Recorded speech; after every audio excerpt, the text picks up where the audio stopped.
Hi friends, ഞങ്ങളുടെ ഇന്നത്തെ കഥ ഇതാണ്. റിക്കി എലിയും ഒരു ജീൻസും. റിക്കി ഒരു വലിയ നഗരത്തിൽ ജീവിച്ചിരുന്ന ഒരു എലിയായിരുന്നു. ഭക്ഷണവും വിനോദവും തേടി തെരുവുകളും ഇടവഴികളും പര്യവേക്ഷണം ചെയ്യാൻ അദ്ദേഹം ഇഷ്ടപ്പെട്ടു. ഒരു ദിവസം ആരോ വലിച്ചെറിഞ്ഞ ഒരു ജോഡി ജീൻസ് അവൻ കണ്ടെത്തി. അവ നീലയും തിളക്കവും ദ്വാരങ്ങളും പാച്ചുകളും ഉള്ളവയായിരുന്നു. അവ വളരെ രസകരമാണെന്ന് കരുതിയ റിക്കി അവ പരീക്ഷിക്കാൻ തീരുമാനിച്ചു. അവൻ ജീൻസിനുള്ളിലേക്ക് ഞെക്കിപ്പിടിച്ചു കയറി. അവന് സ്വയം അഭിമാനം തോന്നി. അവൻ തന്റെ പുതിയ വസ്ത്രം കാണിച്ചുകൊണ്ട് നഗരം ചുറ്റി നടന്നു. അവൻ അവന്റെ സുഹൃത്തുക്കളെ കണ്ടുമുട്ടി. എല്ലാവരും അവന്റെ ജീൻസിനെ അഭിനന്ദിച്ചു. അവൻ ഒരു മനുഷ്യനെപ്പോലെ കാണപ്പെടുന്നു. അവൻ വളരെ ധീരനും മിടുക്കനുമാണെന്ന് അവർ പറഞ്ഞു. റിക്കിക്ക് വളരെ സന്തോഷവും ആത്മവിശ്വാസവും തോന്നി.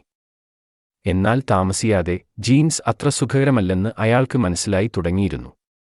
അവ വളരെ ഇറുകിയതും ഭാരമുള്ളതുമായിരുന്നു. അവ അവനെ ചൂടും ചൊറിച്ചിലും അനുഭവിപ്പിച്ചു. അവ അവന്റെ വേഗത കുറയ്ക്കുകയും അവനു ഓടാനും ചാടാനും ബുദ്ധിമുട്ടാക്കി. മൃദുവും ഭാരം കുറഞ്ഞതും തനിക്ക് തികച്ചും അനുയോജ്യവുമായ തന്റെ പഴയ രോമക്കുപ്പായം അയാൾക്ക് നഷ്ടമാകാൻ തുടങ്ങി. ജീൻസ് അനാവശ്യ ശ്രദ്ധ ആകർഷിക്കുന്നതും അദ്ദേഹം ശ്രദ്ധിച്ചു. ചില മനുഷ്യർ അവനെ കണ്ടു പിന്തുടരാൻ ശ്രമിച്ചു. അവൻ ഒരു വിചിത്ര എലിയാണെന്ന് അവർ കരുതി, അല്ലെങ്കിൽ ഒരുപക്ഷേ ഒരു കളിപ്പാട്ടം ആവാമെന്നും.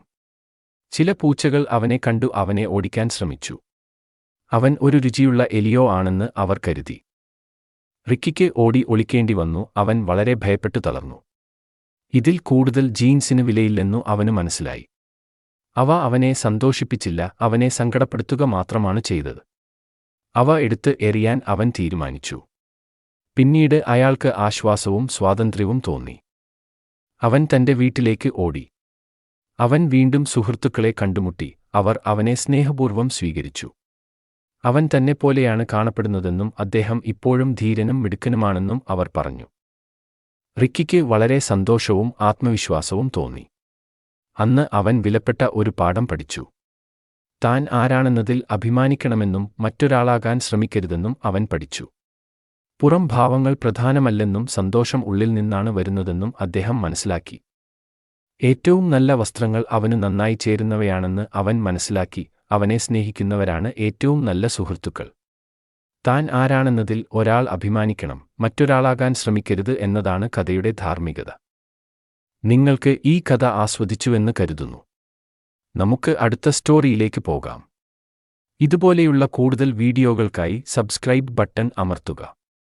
കൂടാതെ ലൈക്ക് ബട്ടൺ അമർത്തി ഈ വീഡിയോ ഇപ്പോൾ നിങ്ങളുടെ സുഹൃത്തുക്കൾക്ക് ഷെയർ ചെയ്ത് ആസ്വദിക്കൂ.